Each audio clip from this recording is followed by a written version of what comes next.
নমস্কার, আমি প্রিয়তা। শুরু করছি উত্তরের সংবাদ। প্রথমেই আজকের বিশেষ সংবাদ। প্রায় 7.5 বছর জেল হেফাজতে থাকার পর জলপাইগুড়ি শিশু পাচার কাণ্ডের মূল অভিযুক্ত চন্দনা চক্রবর্তীকে মূল মামলা থেকে জামিন দিল আদালত। বন্যার আগাম সতর্কতা নিয়ে সোমবার একটি গুরুত্বপূর্ণ বৈঠক অনুষ্ঠিত হল জলপাইগুড়ি সেচ নিবাসে।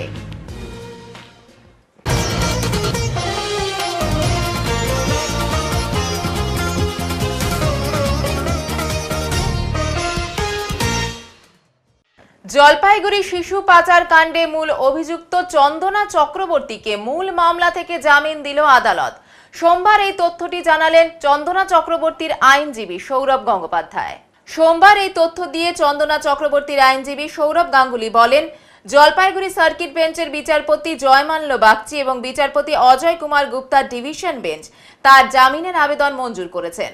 মূল মামলা থেকে তাকে জামিন দেওয়া হয়েছে বলে তিনি জানান।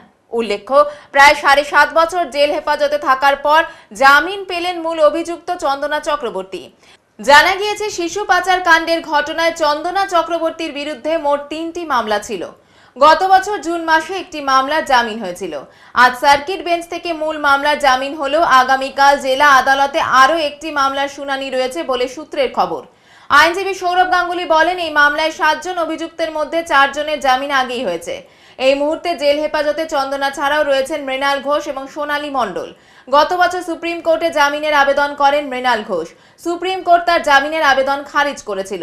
তবে কোর্টের নির্দেশ ছিল 6 মাসের মধ্যে এই মামলা শেষ করতে হবে, কোনোভাবেই আর এক্সটেনশন করা যাবে না। কিন্তু দেখা যাচ্ছে, নির্দেশ থাকার পরও ট্রায়াল কোর্টে এই মামলার বিচার হচ্ছিল।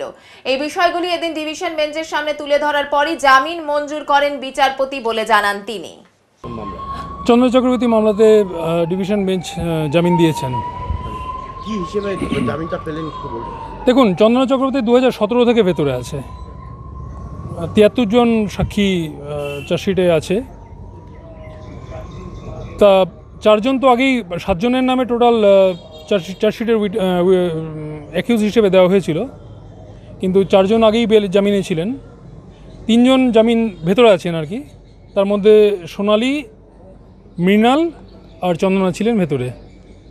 এবার মাঝখানে মৃণাল সুপ্রিম কোর্টে যায় জামিনের জন্য। ওর জামিনটা সুপ্রিম কোর্ট খারিজ করে, কিন্তু সুপ্রিম কোর্ট ওখানে স্পেসিফিকলি বলে দিয়েছিলেন 3/11/2023 অর্ডারে যে 6 মাসের মধ্যে সাক্ষী কমপ্লিট করতে হবে এবং মোর স্পেসিফিকলি কোনো রকম এক্সটেনশন ট্রায়াল কোর্টকে দেওয়া হবে না মামলাটা বিচার করবার জন্য। কিন্তু দেখা গেছে যে সেই অর্ডারটা কমিউনিকেট করা সত্ত্বেও আমাদের ট্রায়াল কোর্টে এই মামলার বিচার হচ্ছিল। তা আজকে কোর্ট সেগুলো সব দেখে জামিন দিয়েছেন। এখানে যে মামলাটা ছিল, যে মামলাটার নাম্বার হচ্ছে CRMDB 230 of 2024, যেটা সেশনস কেস নাম্বার 189/2017, মূল মামলা যেটা arising out of Kotwali, Jalpaiguri Kotwali PS station case number 119/2017, যেটা 19 ফেব্রুয়ারি 2017-তে মামলা রেজিস্টার্ড হয়। সেই মামলাতে প্রায় 7 বছরের বেশি সময় ধরে ভেতরে থাকার পর আজকে মহামান্য আদালত ওনাকে জামিন দেন। তার মানে ওনার সমস্ত মামলাই শেষ হয়ে গেল বলা যেতে পারে। আমার কাছে যে মামলাটা ছিল এবং যে মামলাটা চলছিল, মূল মামলা যেটা আর কি, সেটাতে জামিন হয়ে গেছে। তাহলে উনি কি বাইরে বেরিয়ে আসছে? হ্যাঁ, অবশ্যই। বললাম মূলত কি অভিযোগটা কী ছিল ওনার এগেনস্টে? তো ডাইরেক্টলি নয়, মানে ওনার এবং বাকিদের এগেনস্টে যারা ওই NGO, যারা ওই বাচ্চাদেরকে দত্তক দিতেন বিভিন্ন জায়গাতে, ওনাদের বিরুদ্ধে অভিযোগটা ছিল যে আইন বহির্ভূতভাবে বাচ্চাদেরকে দত্তক দেওয়া হয়েছে বিভিন্ন জায়গাতে এবং তার এগেনস্টে পয়সা নেওয়া হয়েছে। এটা ছিল মূল অভিযোগটা। তো সেই মামলাতে আজকে জামিন হয়ে গেছে। জলপাইগুড়ির বার্নিশ গ্রাম। গত মার্চ মাসের ভয়াবহ মিনি টর্নেডো ঝড়ে মাত্র 2 মিনিটেই তছনছ হয়ে গিয়েছিল সেই গ্রাম। অসহায় মানুষদের মাথার ওপরে ছিল না ছাদ। বিদ্যুৎ সংযোগ বিচ্ছিন্ন অবস্থায় কেটেছে দিনের পর দিন। গ্রাম জুড়ে তখন শুধুই ছিল হাহাকার, অসহায়তা। অবশেষে অনেক দিন পর আবার পুনরায় ছন্দে ফিরছে সেই বার্নিশ গ্রাম। রাজ্য সরকারের আর্থিক সহায়তায় ধীরে ধীরে গ্রামে তৈরি হচ্ছে ছাদহারাদের মাথা গোজার আস্তানা। তাই এখন কালবৈশাখীর সামান্য ঝোড়ো হাওয়াতে ভয় গ্রাস করছে গ্রামবাসীদের।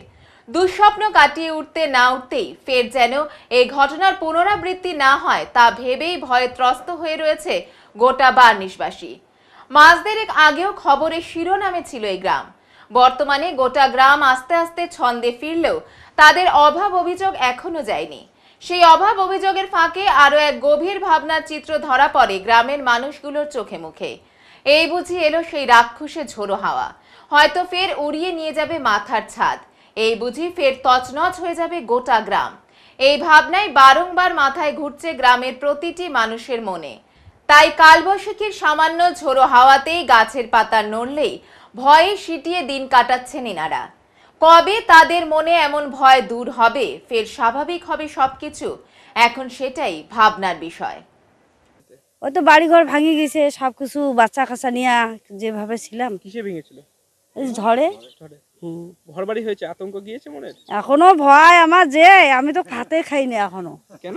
কি জানি, মানে ঝড় বৃষ্টি আসলে? হ্যাঁ, ঝড় বৃষ্টি আসলে আর আমি মানে পেটটাই ব্যথা করে আমার আবার। আমি কই যে ঝড় আসতেছে, গরু বাছুর কি জায়গায় তুবো, ঘর নাই।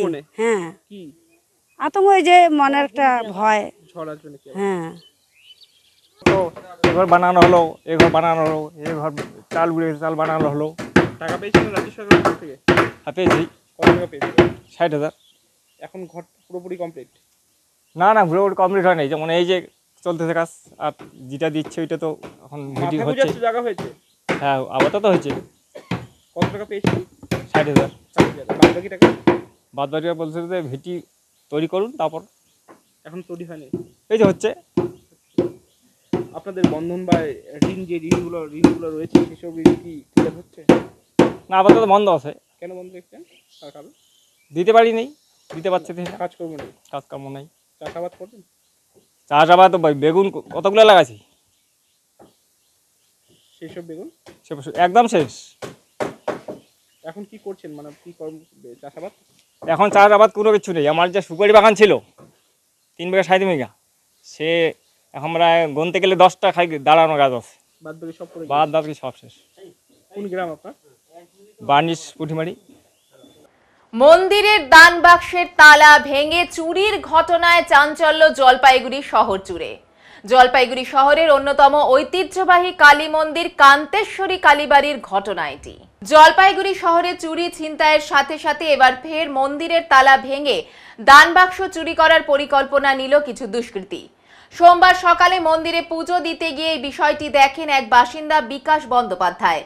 তিনি বলেন, মন্দিরে পুজো দিতে গিয়ে দেখি মন্দিরের তালা ভাঙা, মন্দিরের ভেতরে দান বাক্স অন্য জায়গায় ফেলানো, আর একটি দান বাক্স ভাঙার চেষ্টা করা হয়েছে। এরপর পুলিশকে খবর দেওয়া হয়। পুলিশ এসে পুরো ঘটনার তদন্ত শুরু করে দিয়েছে। এ বিষয়ে এলাকার কাউন্সিলর তথা মন্দির কমিটির সদস্যরা বলেন, এর আগেও এই মন্দিরে চুরি হয়েছে, আবারও ফের মন্দিরে চুরি হলো। আমরা আতঙ্কে রয়েছি, তবে কত কি চুরি গিয়েছে তা পরে বোঝা যাবে। কাউন্সিলর বলেন, এই ধরনের ঘটনা বারবার ঘটলে হয়তো আমাদের নিজেদেরই আর নিরাপত্তা থাকবে না। তাই পুলিশ প্রশাসনের কাছে অনুরোধ যাতে এর দ্রুত ব্যবস্থা করা হয়। জলপাইগুড়ি পৌরসভার অন্তর্গত 24 নম্বর ওয়ার্ডের কান্তেশ্বরী কালী মন্দিরের এই ধরনের ঘটনা ঘটেছে। চুরি কি এর আগে হয়েছিল? আরো 3-4 বার। আজকে কি হয়েছিল? হ্যাঁ, মানে আজকে এসে কি দেখলেন? আজকে এসে দেখলাম এটা ওখানে ওই বার মন্দিরে প্রণামী বাক্স, ওখানে গেটগুলা খোলা, তালাগুলা কাটা। একটা প্রণামী বাক্স তো পুকুরের এখানে? হ্যাঁ, ওই ওখানটায়, ওখানে বার মন্দিরে। চুরি গেছে কিছু দেখছেন? ওটা খোলাই, ওটা মনে হয় চুরি হয়ে গেছে। এর মধ্যে কি অনেক টাকা থাকে? এটাও টাকা থাকে। কি বলবেন এই যে চুরি হলো, যে মন্দিরেও চুরি হলো, এরকম মন্দিরের মধ্যে চুরি হওয়াটা তো ভালো না, যাতে সাবধানতা থাকে সেটাই। এটা কি মন্দির? এটা কান্তেশ্বরী কালী মন্দির। কি নাম আপনার? আমার নাম মঞ্জুরা। এখানে থাকেন? এখানে আসি পূজার কাজ করি। সুশীল ভট্টাচার্য। দাদা, আজকে এই যে একটা দেখা গেলো আপনাদের প্রণামী বাক্স পুকুরে এখানে ফেলে দিয়ে চলে গেছে দুষ্কৃতীরা, কি বলবেন? বলবো যে কাল রাতে আমাদের ঠিক যেভাবে আমার তালা মেরে যায় আমাদের পুরোহিতটা, ঠিক সেইভাবে তারা সবগুলো গেটে তালাগুলো মেরে গেছে। কিন্তু ভোরবেলা এসে আমরা দেখলাম যে আমাদের শনি মন্দিরের তালা ভাঙা। সেই তালা ভেঙে কেউ দুষ্কৃতী এবার ঢুকে আমাদের ওই প্রণামী বাক্সটা নিয়ে 2 মন্দিরের মাঝখানে ফেলে রেখেছে। কিন্তু আমরা এর আগেও রাত্রিতে অ্যালার্ট থাকার জন্য আমরা একটু প্রশাসনকে বলেছিলাম যে একটু টহল দেয়, আমাদের একটা মন্দির রয়েছে। তা আমাদের কাছে অনুরোধ যে আমরা তো প্রস্তুতি নিব সব দিকে ঠিক রাখার জন্য, কিন্তু প্রশাসন থেকেও যদি রাত্রেবেলায় একটু টহল দেয় আমাদের এলাকা দিয়ে, তাতে আমাদের অনেকটা সুবিধা হবে। কত টাকা চুরি গেছে আর এখন আনুমানিক আমাদের ওখানে প্রতি মাসে এই 1,000-3,000 টাকা জমা পড়ে মানে। কত মাসে? হ্যাঁ, এটা কয় মাসের টাকা? এটা 2 মাসে জমা পড়ে। তারপর আমরা প্রতি 2 মাস পর অন্তর এই মাসের শেষে খুলে ওটা বের করি। ওইরকম অ্যামাউন্টই হবে। আমার নাম অমিত সরকার। মন্দিরের কেউ? মন্দিরে আমি অ্যাসিস্ট্যান্ট সেক্রেটারি। এলাকার তো কাউন্সিলর, তো কি বলবেন আপনি? হ্যাঁ, একটা ঐতিহাসিক কালীবাড়ি, কান্তেশ্বরী কালীবাড়ি, সেই কালীবাড়িতে আজকে চোরদের হাত পড়ল। ঘটনাটা অত্যন্ত দুর্ভাগ্যজনক, কিন্তু গত 1.5-2 মাস ধরে জলপাইগুড়িতে যে চিত্রটা স্বাভাবিক, প্রতিদিন একটা করে ছিনতাই বা চুরি ঘটনা ঘটছে, তার পরিপ্রেক্ষিতে আজকের ঘটনাটা অস্বাভাবিক না। এক্ষেত্রে পুলিশ প্রশাসনের আরও বেশি সজাগ হওয়ার প্রয়োজন আছে বলে মনে হয়। দেখুন, সাধারণ মানুষকেও সজাগ হতে হবে। শুধুমাত্র পুলিশ প্রশাসন এই সমস্ত ঘটনা থেকে আমাদেরকে উদ্ধার করতে পারবে তা না। সাধারণ মানুষকে যেমন অনেক বেশি সচেতন হতে হবে, সেই সঙ্গে সঙ্গে পুলিশ প্রশাসনকেও অনেক বেশি সচেতন হতে হবে। পুলিশ হয়তো বা যথাযথভাবে তার কাজ করে উঠতে পারছে না, তার জন্যই আজকে জলপাইগুড়ি কিন্তু ছিনতাই শহর বা চোরের শহরে পরিণত হয়েছে। এক্ষেত্রে আমি রিকোয়েস্ট করব পুলিশ প্রশাসনকে যে আপনারা আপনাদের মতন করে যদি দৃঢ় পদক্ষেপ গ্রহণ না করে, আগামী দিনে কিন্তু আরও বড় ধরনের চুরি ঘটনা করবে এবং গৃহস্থ, আজকে যারা সাধারণ মানুষ রাত্রিবেলা ঘুমোতে যায়, তারা কিন্তু নিশ্চিন্তে ঘুমোতে যেতে পারছেন না। জলপাইগুড়ির তিস্তা বীচ সংলগ্ন রেল লাইনে কাটা পড়ে মৃত্যু হলো এক যুবকের। শোকের ছায়া নেমেছে পাহাড়পুরের ছোট চৌধুরীপাড়া এলাকাতে। জানা গিয়েছে রবিবার আনুমানিক রাত 10:30 নাগাদ ঘটনাটি ঘটেছে। খবর পেয়ে আরপিএফ ময়নাগুড়ি জিআরপিএফ থানায় জানায়। এদিন রাত 11:30 নাগাদ জিআরপিএফ থানার পুলিশ ও পরিবারের সদস্যরা ছুটে যান ঘটনাস্থলে। পুলিশ দেহ উদ্ধার করে ময়না তদন্তের জন্য জলপাইগুড়ি মর্গে নিয়ে আসে। জিআরপিএফ ও আরপিএফ এর প্রাথমিক অনুমান, সাইকেল নিয়ে রেল লাইন পার হতে গিয়ে ট্রেনের ধাক্কায় কাটা পড়ে যায় যুবক। তবে কোন ট্রেনের ধাক্কায় কাটা পড়েছে তা জানা যায়নি। পরিবার সূত্রে জানা গিয়েছে মৃত যুবকের নাম রাকিবুল ইসলাম। জানতে পেরেছি রাফিকুল ইসলাম। আচ্ছা স্যার, কত নাগাদ জানতে পারলেন আপনারা এই ঘটনা? আমরা মোটামুটি 10:30 নাগাদ জানতে পেরেছি, কিন্তু একজ্যাক্ট লোকেশনটা একটু দেরি হয়েছে। আচ্ছা, কিন্তু আমরা পেলাম লাস্টে। Thank you sir. মুখ্যমন্ত্রীর স্বপ্নের প্রকল্প গজলডোবার ভোরের আলোকে বাঁচাতে যুদ্ধকালীন তৎপরতায় চলছে বাঁধ মেরামতির কাজ। সোমবার বাঁধ মেরামতি পরিদর্শনে এলেন কেন্দ্রের 2 প্রতিনিধি। সামনেই বর্ষা, তাই মুখ্যমন্ত্রীর স্বপ্নের প্রকল্প ভোরের আলোকে বাঁচাতে যুদ্ধকালীন তৎপরতায় চলছে বাঁধ মেরামতির কাজ। সোমবার বাঁধ পরিদর্শনে গজলডোবায় আসলেন কেন্দ্রের 2 প্রতিনিধি।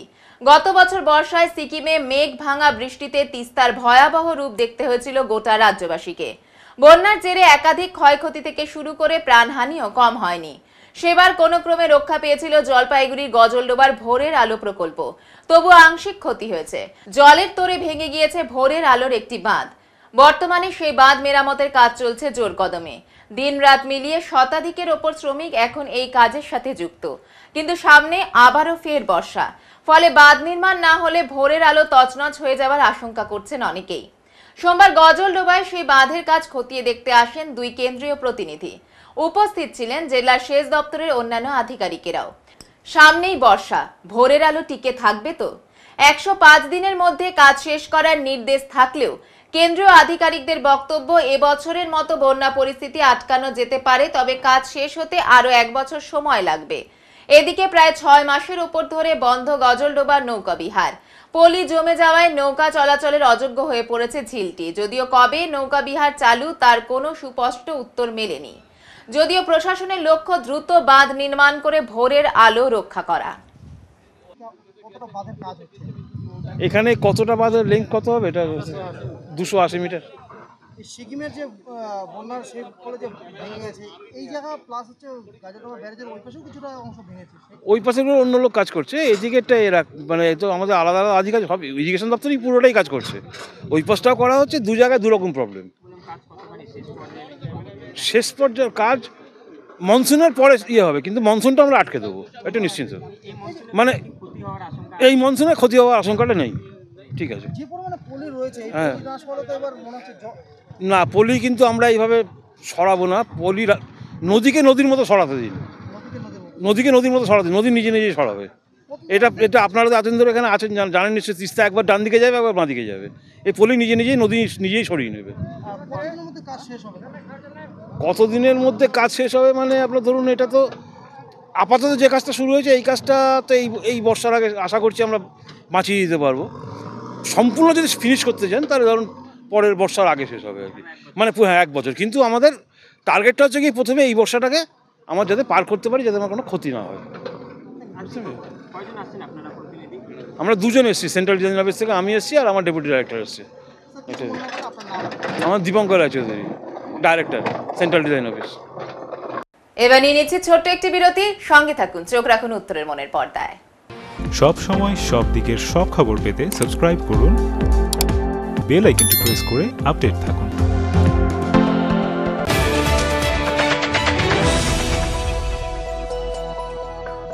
আপনার শহরে প্রসিদ্ধ লৌহ বিপণী কেএস আয়রন হাউসের তরফে সকলকে জানাই প্রীতি ও শুভেচ্ছা। এখানে আপনি পাবেন নামি দামি ব্র্যান্ডের সকল প্রকার লৌহ সামগ্রীর বিপুল সম্ভার। এখানে পাবেন square pipe, round pipe, angles, square bar, পাতি, শীট, টিনের বিভিন্ন আইটেম। এছাড়াও রয়েছে all type of grill and আলমারি ফ্যাক্টরি আইটেম। প্রতিষ্ঠিত মার্বেল ব্যবসায়ী দীপেন্দ্র চক্রবর্তী ও তার সহধর্মিনী মৌসুমী চক্রবর্তীর কেএস আয়রন হাউসে প্রতিটি জিনিসই পাবেন রিজনেবল প্রাইসে। তাই এবার আর বাইরে ছুটতে হবে না আপনাদের। লোহা ও লৌহজাত সামগ্রী সুলভ মূল্যে কিনতে তাই আজই আসুন। আমাদের ঠিকানা কেএস আয়রন হাউস, 4 নম্বর ঘুমটি, জলপাইগুড়ি।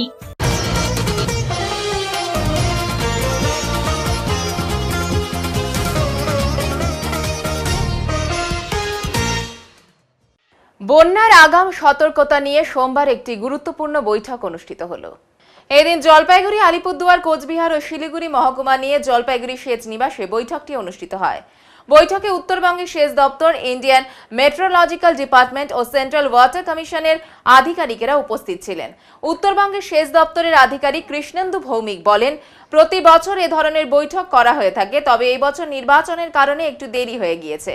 বন্যা নিয়ন্ত্রণে 4টি জেলায় আমাদের বিভিন্ন কাজ চলছে। আশা করা যাচ্ছে মে মাসের মধ্যে সমস্ত কাজই সম্পন্ন হয়ে যাবে। সিকিমের বন্যায় ক্ষতিগ্রস্ত জায়গাগুলো ঠিক করার জন্য 100 কোটি টাকার কাজ চলছে। এছাড়াও 6 কোটি টাকার আরো বেশ কিছু ছোটখাটো কাজ এই মুহূর্তে চলছে বলে তিনি জানান। উল্লেখ্য, সেচ দপ্তরের নিজস্ব রেইন গেজ রয়েছে 16টি, সিডব্লিউডির 25টি ও আইএমভির 70টি থাকলেও রিপোর্ট নেওয়া হচ্ছে 50টি থেকে। নির্বাচনী বিধিনিষেধ থাকায় নদীর কাজের সিদ্ধান্ত নিতে কিছুটা বেগ পেতে হচ্ছে বলে দাবি। ফ্লাড প্রিপারেটরি মিটিং করলাম। নর্থ বেঙ্গল 4টে ডিস্ট্রিক্ট আমাদের কন্ট্রোলে, শিলিগুড়ি মহকুমা, শিলিগুড়ি প্লেন্স, জলপাইগুড়ি, আলিপুরদুয়ার এবং কোচবিহার। প্রতি বছরই আমাদের হয়, এবার একটু দেরি হয়ে গেছে, ইলেকশন ইত্যাদি নানা রকম কারণে। আমাদের মাঠে যে কাজকর্ম চলছে, ফিল্ডে যে কাজকর্ম চলছে, টাইম বাউন্ড, বর্ষার আগে যেগুলো রেডি হওয়ার দরকার সেগুলোও একটু বিঘ্ন হয়েছে। এবার আমরা চেষ্টা করছি মে মাসের মধ্যেই, যাতে মনসুন ইফেক্টিভলি শুরু হওয়ার আগে আমরা ঠিকমতো করে ওগুলো গুছিয়ে নিতে পারি। 4টে জেলায় বিভিন্ন কাজের বিষয়ে আমরা খতিয়ান নিলাম।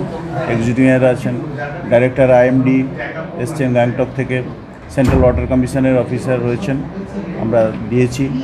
ওনাদের থেকে কোঅপারেশন আমরা গতবারও পেয়েছি। আমাদের প্রায় 100 কোটি টাকার কাজ চলছে আমাদের, যেগুলো গত সিকিম ফ্লাডের পর থেকে ড্যামেজগুলো রিপেয়ার করা ইত্যাদি। সিকিম ফ্লাডটা অবশ্য শুধু জলপাইগুড়ির উপর দিয়ে গেছে, আলিপুরদুয়ার, কোচবিহারে আমাদের নর্মাল ওয়ার্কস রয়েছে, সেগুলো আমরা টেক আপ করে নিয়েছি। আশা করি মে মাসের মধ্যে শেষ হয়ে যাবে। এই ছাড়া ছোটোখাটো আরও প্রায় 6 কোটি টাকার কাজ চলছে, মাইনর মেনটেন্যান্স, এগুলো সবই আমাদের প্রিপারেশন। তার সঙ্গে কিছু মেটেরিয়াল স্টক থাকে, এই মেটেরিয়ালগুলো আমরা ইমার্জেন্সিতে এক জায়গা থেকে আর বিভিন্ন পয়েন্টে স্টক করা থাকবে, যেমন গানি ব্যাগ বা জালি বা কিছু বোল্ডার ইত্যাদি স্টক করা থাকে, ইমার্জেন্সিতে আমরা যাতে পৌঁছাতে পারি। আমাদের কাছে প্রায় 10খানা মতো রেনগেজ আছে, প্রায় 30খানা সিকিমের উপরের ডাটা আমরা শেয়ার করি থ্রু আইএমডি, এবং আরও 25-26খানা থ্রু সেন্ট্রাল ওয়াটার কমিশন রেনগেজের ডাটা আমরা শেয়ার করি। এইগুলো দিয়ে আমরা ফ্লাডের ম্যানেজমেন্ট আমরা করব, মনিটর আমরা করব। স্টপকক না থাকায় পানীয় জল পড়ে অনবরত নষ্ট হচ্ছিল। এই জল অপচয় রুখতে এগিয়ে এলেন স্থানীয় বাসিন্দা। এই ঘটনা জলপাইগুড়ি শহরের ডাঙ্গাপাড়া এলাকার। পুরসভার একটি পানীয় জলের ট্যাপ থেকে দীর্ঘদিন ধরে জল পড়ে নষ্ট হচ্ছিল বলে অভিযোগ। উল্লেখ্য, এলাকার বাসিন্দা থেকে শুরু করে পথচলতি সাধারণ মানুষ অনেকেই এখান থেকে পানীয় জল সংগ্রহ করেন, কিন্তু কলের মুখ না থাকায় দীর্ঘদিন ধরে জল পড়ছিল। এই দৃশ্য দেখে নিজেই উদ্যোগী হয়ে আজ জল অপচয় রোধে একটি স্টপকক জুড়ে দিলেন ডাঙ্গাপাড়ার বাসিন্দা কার্তিক দাস। তার এহেন কাজে খুশি এলাকাবাসী। এ বিষয়ে কার্তিক দাস বলেন, এই রাস্তা ধরে প্রতিদিনই বাড়ি যাই, রাস্তার পাশেই দেখি লাগাতার পানীয় জল পড়ে অপচয় হচ্ছে, তাই নিজেই উদ্যোগী হয়ে ব্যবস্থা গ্রহণ করলাম। আজকে আমি আমার নিজস্ব উদ্যোগে কলের মুখটা লাগালাম। জল নষ্ট হয়ে যাচ্ছিলো, সেটা দেখে আমি ভালো লাগছিল না। তা আমি ভাবছিলাম গত কয়েক মাস ধরে বোধহয় এটা ওয়াশ আউট করার জন্য হয়তো মুখটা খোলা রাখছে, হয়তো ঠিক কিছু সময় পরে বা কিছুদিন পরে হয়তো বন্ধ করে দেবে, কিন্তু বন্ধ করছিল না, জল পড়েই যেতে দেখছিলাম। আর গত মাসখানিক বা মাস দুয়েক আগে আমার মেয়েও এই স্কুলে পড়তো, ও বলছে বাবা এই কলটা দিয়ে অনেক জল পড়ে যায়। তা আমি তখন বললাম হয়তো এটা একটা সময় বন্ধ করে দিবে, তো দেখছি বন্ধ আর করছে না। আমি প্রতিদিন খেয়াল করে আর বাইরের দিকে যাতায়াত করি, তো জল পড়েই যায়। তো আজকে আমি আমার নিজস্ব উদ্যোগে একটা কল লাগিয়ে দিয়ে আমি এটাকে জলটা বন্ধ করার ব্যবস্থা করলাম, জল নষ্ট করার থেকে বাঁচানো। জলপাইগুড়ি শহরের লাইফলাইন করলা একাধিক সমস্যায় জর্জরিত। সমস্যা সমাধানের জন্য সদর মহকুমা শাসকের সঙ্গে দেখা করে একাধিক প্রস্তাব দিলেন প্রকৃতিপ্রেমী সংগঠন। সোমবার সংগঠনের সদস্যরা জলপাইগুড়ি সদর মহকুমা শাসক তমজিৎ চক্রবর্তীর সাথে দেখা করেন। সংগঠনের কনভেনার দীপাঞ্জন বক্সি বলেন, আমরা দেখতে পাচ্ছি করলা নদীতে যে সকল সমস্যা রয়েছে তার মধ্যে বেশ কিছু মানুষের দ্বারাই সৃষ্টি। বর্তমানে নদীর গতিপথ প্রায় স্তব্ধ, কচুরিপানায় ভরে গিয়েছে চারিদিক। সমস্যা শুধু কচুরিপানাতে নয়, নদীর ওপর একাধিক সেতু রয়েছে এবং তার নিচে জমছে আবর্জনা। গভীরতা কমে গিয়েছে নদীর, স্বাভাবিকভাবেই গতি হারাচ্ছে করলা নদী। মাঝে মধ্যে অতিরিক্ত তিস্তা নদীর জল ছেড়ে করলা নদীর আবর্জনা ও দূষণমুক্ত করতে পদক্ষেপ গ্রহণ করা যেতে পারে। এসডিও সাহেবকে আমরা আমাদের মতো বেশ কিছু প্রস্তাব দিয়েছি। বৈজ্ঞানিক পদ্ধতিতে পদক্ষেপ গ্রহণ করা গেলে করলাকে রক্ষা করা সম্ভব হবে বলে তিনি জানান। অফিসে আমরা এলাম এসডিও সাহেবের সাথে দেখা করতে। আমরা আগে অ্যাপয়েন্টমেন্ট নিয়েছিলাম, আগেও একদিন উনি আমাদের সময় দিয়েছিলেন করলার ব্যাপারে কথা বলতে, যে যেন সাইন্টিফিক্যালি এটার কোনো ব্যবস্থা করা হয়। যা পরিস্থিতি আমরা সবাই দেখতে পাচ্ছি, তো আমরা কিছু ওনাকে আমাদের ওপিনিয়ন শেয়ার করলাম, যেগুলো প্র্যাকটিক্যালি আমরা এই কয়েক বছর ধরে দেখেছি যে ইনিশিয়েটিভগুলো নিলে হয়তো খুব কম এফোর্টে নদীটাকে রক্ষা করা যাবে। আমরা প্রথম থেকে আমাদের সেটা উদ্দেশ্য ছিল, তো সেগুলো নিয়ে আমরা প্রায় আধা ঘন্টা ওনার সাথে ডিসকাস করলাম। উনি আমাদেরকে অনেক সময় দিলেন, মনোযোগ দিয়ে সব কথা শুনলেন, সমস্ত অভিযোগগুলো যেগুলো দেখলেন এবং তার ওয়ে আউট নিয়ে আমরা আলোচনা করলাম। মূলত যেটা হচ্ছে সেটা হচ্ছে আজকে যেটা সকলে দেখছে কচুরিপানার প্রবলেম, সমস্যাটা আর কি। কচুরিপানাটা অ্যাকচুয়ালি সমস্যা নয়, সমস্যাটা যেটা হচ্ছে সেটা হচ্ছে নদীটা বন্ধ হয়ে যাওয়া, গভীরতা কমে যাওয়া, এবং তার যে রিজনগুলো কী কী কারণে, যেগুলো কয়েক বছর ধরে ম্যানমেড মিস্টেকস আছে তার মধ্যে, ঠিক আছে, এরকম ধরনের কিছু জিনিস আছে, সেগুলো নিয়ে আলোচনা করা হলো। তো সংশ্লিষ্ট ডিপার্টমেন্টকেও এগুলো জানানো হবে। বাকি আমরা এখন আপাতত চিঠির মাধ্যমে জানালাম আর কিছু ফটোর মাধ্যমে, বাকিটা আমরা মেল করে সমস্ত ভিডিও আর বাকি জিনিসগুলো ইনফরমেশনগুলো আমরা সংশ্লিষ্ট কর্তৃপক্ষকে দেবো। করলা নদীর উপরে একটা অ্যাকোয়াডাক্ট আছে তিস্তার, ঠিক আছে, যেটার থেকে মাঝে মাঝে জল ছাড়া হয় এমার্জেন্সি সিচুয়েশনে, এর আগে আমরা দেখেছি। তো এটা ধরুন করলা নদী থেকে অন্তত যদি 5 মাস মানে শুকার মরশুমে আর কি, ডিসেম্বর টু মে মাস অবধি যদি নিয়মিত এই অ্যাকোয়াডাক্ট থেকে তিস্তার জলটা ছাড়া যায়, তাহলে করলার যে পলিউশনটা সেটা ওয়াশ আউট হয়ে বেরিয়ে যাবে আর কি, তাতে নদীটার হেলথটা ঠিক থাকবে, এই কচুরিপানাটাও জমবে না আর কি, যেটা হচ্ছে। দ্বিতীয় কথা হচ্ছে এই যে ব্রিজগুলো হয়েছে শহরের মাঝখানে, সেই ব্রিজের নিচে কনস্ট্রাকশন কোম্পানিগুলো কাজ করার পরে ডেব্রিজ ফেলে রেখে চলে গেছে, পাইল আপ ডেব্রিজগুলো আর কি, সেগুলো একটা পরিষ্কার করার ব্যবস্থা যাতে না হয় ইনিশিয়েটিভ। তাতে কি হবে, এই জায়গাগুলো পরিষ্কার হলে নদীর যখন বর্ষাকালে জলের ফ্লোটা হবে তখন সেটা এমনি ধুয়ে বেরিয়ে যাবে, এই হচ্ছে কথা আর কি। আমার নাম দীপাঞ্জন বক্সি, আমরা প্রকৃতিপ্রেমী জলপাইগুড়ি, আমি কনভেনার। ওদলাবাড়িতে নতুন স্কুল নির্মাণে ভূমি পূজা করা হলো। আইসিএসসির পর এবার সিবিএসসি বোর্ডের ইংরেজি মাধ্যম স্কুল চালু হতে চলেছে মাল ব্লকের ওদলাবাড়িতে। ক্রমেই যেন মহকুমা স্কুল এডুকেশন হাব হিসেবে পরিচিতি লাভ করতে চলেছে ওদলাবাড়ি। নতুন করে সিবিএসসি বোর্ডের স্কুল শুরু হতে চলেছে ওদলাবাড়িতে। ওদলাবাড়ি চা বাগান পেরিয়ে তার ঘেরা এলাকার সবুজে ভরা শান্ত মনোরম পরিবেশে এদিন সিবিএসসি বোর্ডে অনুমোদিত জ্যোতির্ময় পাবলিক স্কুলের ভূমি পূজা অনুষ্ঠিত হলো।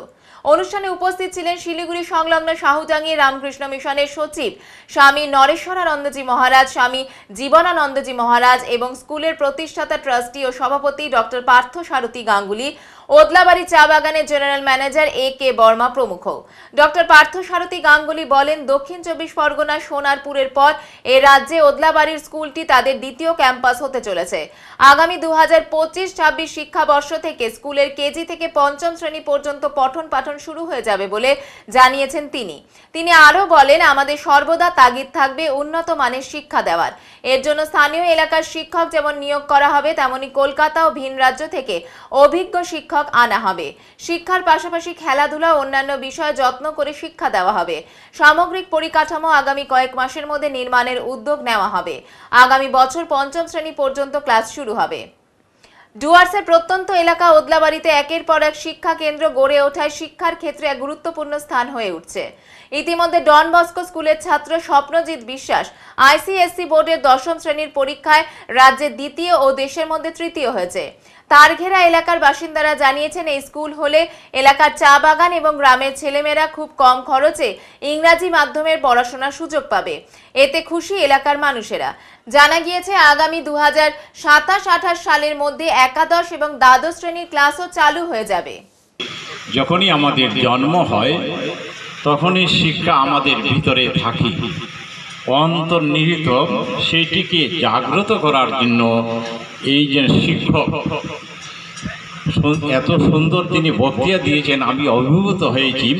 সমস্ত জিনিস বলেছেন যে শিক্ষক চাই, শিক্ষক না থাকলে এই যে আমাদের শিশু নষ্ট মানে জাতি নষ্ট। সেটি স্বামীজি বলছেন অন্তর্নিহিত শক্তি আমাদের প্রত্যেকের মধ্যে রয়েছে, সেটি জাগ্রত করার জন্য আদর্শ শিক্ষাগুরুর প্রয়োজন। সেটি দেখে স্বামী বিবেকানন্দ আরেকটি সম্বন্ধে বলছেন যে ধর্ম আমাদের ভিতরে রয়ে গেছে, যার যেরকম ধর্ম সেটিকে জাগ্রত, ব্রহ্মত্ব আমাদের ভিতরে রয়ে গেছে, সেটিকে জাগ্রত করার জন্য এই শিক্ষার প্রয়োজন। শিক্ষা যদি না থাকে তাহলে আমরা নষ্ট হয়ে যাব। এজন্য উপনিষদ বলছেন পশুবি নরানাম, আমরা পশুর থেকে অধম হয়ে যাব। এই যে প্রত্যন্ত অঞ্চলে জ্যোতির্ময় পাবলিক স্কুল আপনারা চালু করছেন, আমি দেখে এত অভিভূত হয়েছি। কেন আমার একটি ক্ষুদ্র জীবনে আমি একটি স্কুল রামকৃষ্ণ মিশন, একদম আমি একটি প্রত্যন্ত গ্রামের ছেলে, আমার দ্বারা একটি স্কুল স্থাপিত হয়েছে। এটি ভগবান শ্রীরামকৃষ্ণ স্বামীজির মায়ের আশীর্বাদ। আমি মণিপুরে একটি স্কুল আমাদের হয়েছে, রামকৃষ্ণ মিশন স্কুল মণিপুরে ফার্স্ট, মানে মণিপুর স্টেটে কোনো রামকৃষ্ণ মিশন নেই। স্বামী বিবেকানন্দের 150 বছর পূর্তি উপলক্ষে এই স্কুলটি হয়। আমরা এখানে একটা CBSE অ্যাফিলিয়েটেড সিনিয়র সেকেন্ডারি অর্থাৎ ক্লাস 12 অবধি পড়াশোনা করার একটা প্রতিষ্ঠান তৈরি করতে চাইছি। আজকে তারই শুভ সূচনা ভূমি পুজোর মাধ্যমে।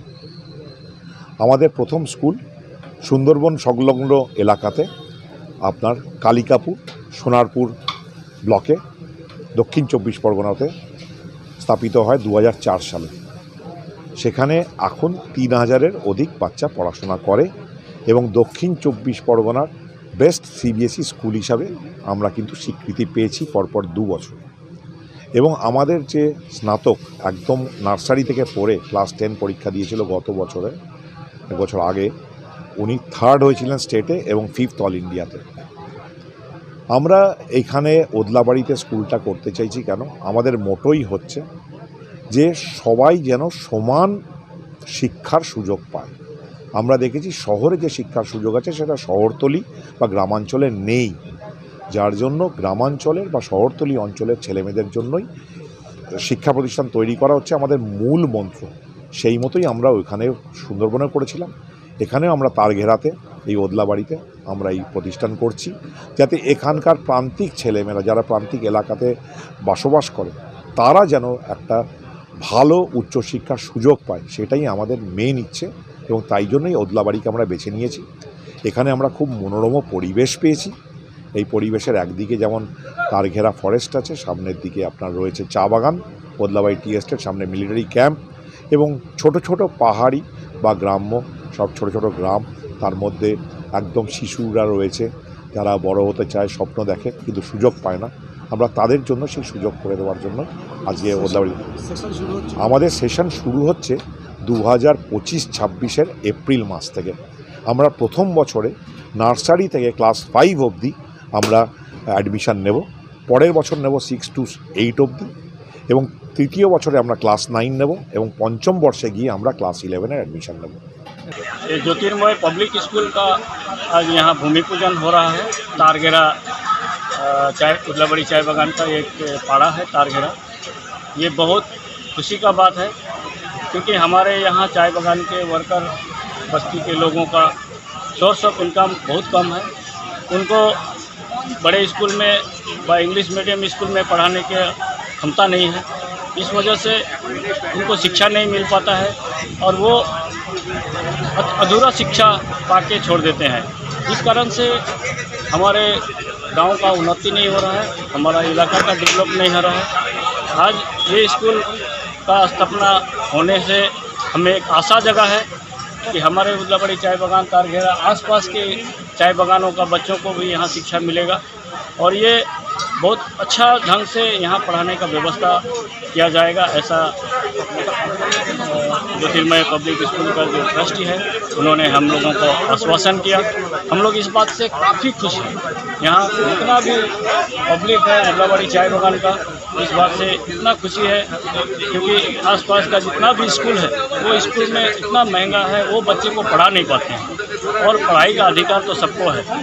आज देश का आज़ाद हुआ करीब 77 साल होने जा रहा है, लेकिन अभी भी हमारे ज़्यादातर आदिवासी संप्रदाय, ST, OBC जो भी पिछड़ा समाज है उनको सही शिक्षा नहीं मिलने की वजह से आज उनका हालत अच्छा नहीं है, उनका फाइनेंशियल अवस्था अच्छा नहीं है।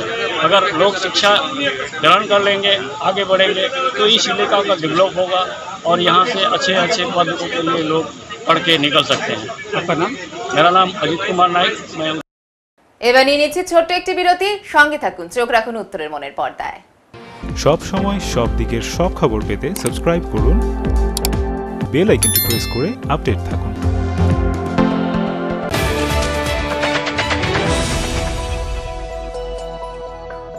আপনাদের বিশ্বস্ত বস্ত্র প্রতিষ্ঠান দিনবাজার মদনলাল ব্রিজমোহন নিয়ে এসেছে হোম ফার্নিশিং এর এক্সক্লুসিভ শোরুম বেঙ্গল ফার্নিশিং। এখানে পাবেন আকর্ষণীয় মন মাতানো রেডিমেড পর্দা, পর্দার কাপড়, সোফার কাপড়, bedsheet, bed cover, towel, carpet, ডোহার, ব্লাইন্ডস, ওয়ালপেপার, কুইলস, ব্ল্যাঙ্কেট এবং অন্যান্য হোম ফার্নিশিং এর বিপুল সম্ভার। তাই আজই আসুন আমাদের নতুন শোরুমে। আমাদের ঠিকানা Bengal furnishing, Ukilpara, near Domino's, Jalpaiguri. যোগাযোগ করুন 9733355575 এই নম্বরে।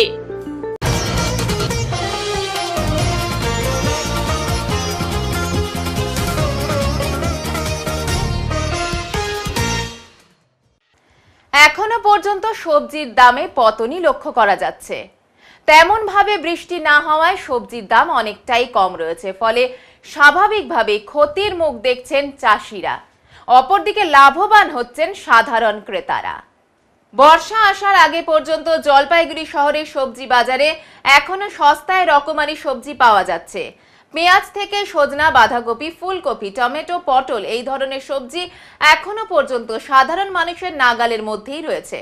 মোটামুটি 100 টাকা নিয়ে বাজারে আসলে ব্যাগ কিছুটা হলেও ভর্তি হয়ে যায়। আর তার জন্যই ক্রেতারা বলেছেন সবজির বাজার এখনো পর্যন্ত সস্তা। যদিও এখনো বৃষ্টি একদিন ছাড়া তেমন ভাবে পড়েনি, তবে বৃষ্টি পড়লে সবজির বাজার অনেকটাই আগুন হবে বলে বিক্রেতারা বলছেন।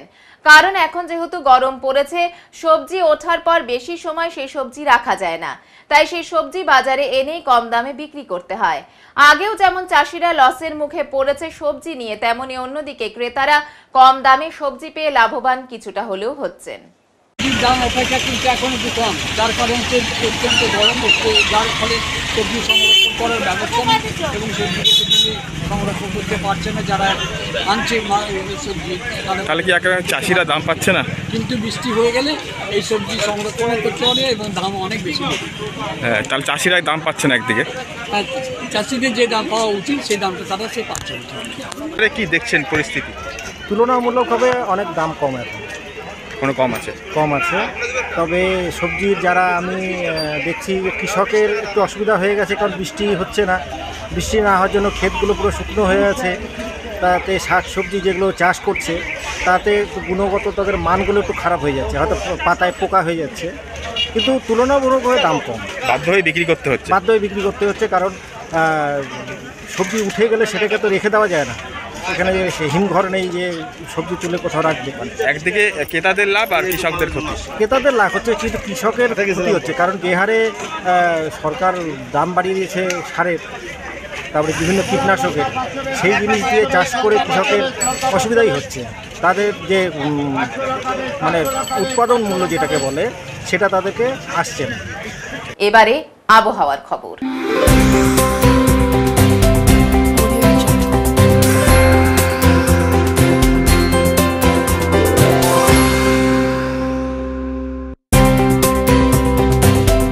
কেন্দ্রীয় আবহাওয়া দপ্তরের জলপাইগুড়ি কেন্দ্র থেকে পাওয়া তথ্য অনুযায়ী সোমবার দিনের সর্বোচ্চ তাপমাত্রা ছিল 32.6 ডিগ্রি সেলসিয়াস ও সর্বনিম্ন তাপমাত্রা ছিল 22.9 ডিগ্রি সেলসিয়াস। গত 24 ঘন্টায় বৃষ্টির পরিমাণ ছিল 11.3 মিলিমিটার। শেষ করবার আগে আজকের বিশেষ বিশেষ সংবাদ আরো একবার। প্রায় 7.5 বছর জেল হেফাজতে থাকার পর জলপাইগুড়ি শিশু পাচার কাণ্ডের মূল অভিযুক্ত চন্দনা চক্রবর্তীকে মূল মামলা থেকে জামিন দিল আদালত। বন্যার আগাম সতর্কতা নিয়ে সোমবার একটি গুরুত্বপূর্ণ বৈঠক অনুষ্ঠিত হলো জলপাইগুড়ি সেচ নিবাসে। উত্তরের মন পরিবেশিত উত্তরের সংবাদ এখনকার মতো এই পর্যন্তই। নমস্কার।